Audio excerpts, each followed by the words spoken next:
जय हिंद साथियों, आप सभी का स्वागत है शाइन वाईटी क्लासेस में।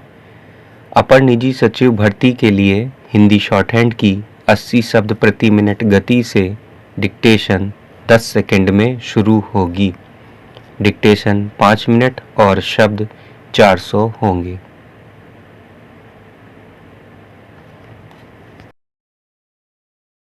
स्टार्ट। समय के पहिए थमते नहीं, कभी विश्राम नहीं करते, अपनी नियत गति से निर्बोध प्राकृतिक लय से चलते रहते हैं। मनुष्य का जीवन भी समय चक्र की घूर्णन गति के सापेक्ष विभिन्न पड़ावों को पार करते हुए अपने अंतिम पायदान पर पहुंच ही जाता है। बालपन की अबोध भंगिमा कब सयानी हो जाती है और कब उत्तरार्ध की बेला आ जाती है, पता ही नहीं चलता।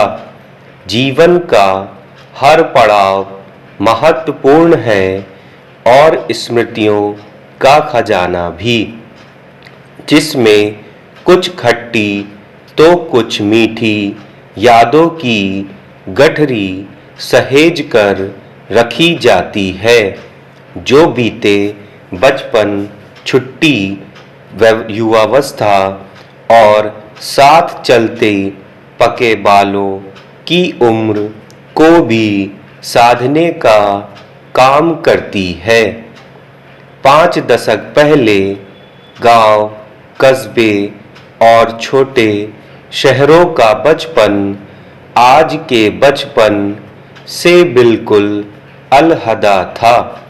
संयुक्त परिवारों की छांव में सघनता से बुने हुए रिश्तों का एक अटूट बंधन बच्चों को जन्म से ही मिलता था, जिसके सुवासित वातावरण में उन्मुक्त बाल्यकाल गुजरता था। उसमें नानी दादी की कहानियाँ, धर्म और अध्यात्म से जुड़ाव, एक दूसरे के प्रति समर्पण, मामत्व की भावना और गहन गंभीर संस्कारों के चलते बाल्यावस्था का समग्र समय बहुत ही आसानी से गुजर जाता था।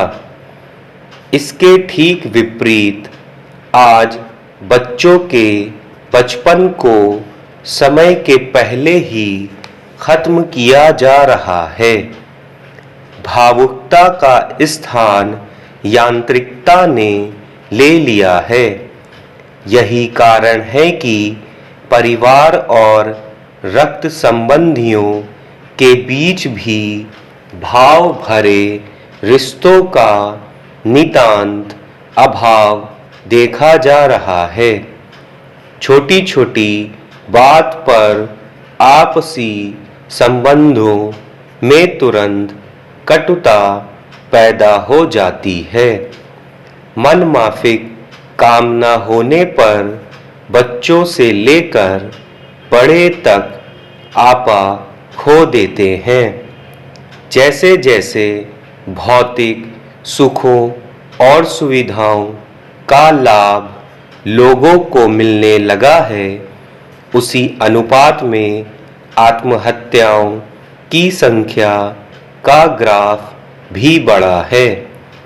बाहरी चकाचौंध तो खूब दिखाई दे रही है, मगर मन के कोने में गहन अंधकार समाया हुआ है। वे दिन पता नहीं कहाँ गए जब गांव में किसी के यहाँ शादी होती थी और खुशी सारा गांव मनाता था। पड़ोस में आए मेहमान के लिए सारी व्यवस्थाओं का भार पड़ोसी ही उठा लेते थे। जब बेटियां घर से विदा होती थीं तो आसपास वाले की आंखों भी पनीली हो जाती थीं। आजकल जीवन तो आगे बढ़ रहा है, मगर जीवन मूल्यों में गिरावट का दौर लगातार जारी है। एक दूसरे का समय समय पर सहयोग, दुख और सुख में खड़े रहने की भावना, रिश्तों को निभाने की प्रबल इच्छा और स्नेह की डोर भी अब टूटने लगी है, जिसका असर भावी पीढ़ी पर स्पष्ट दिखाई दे रहा है। स्टॉप।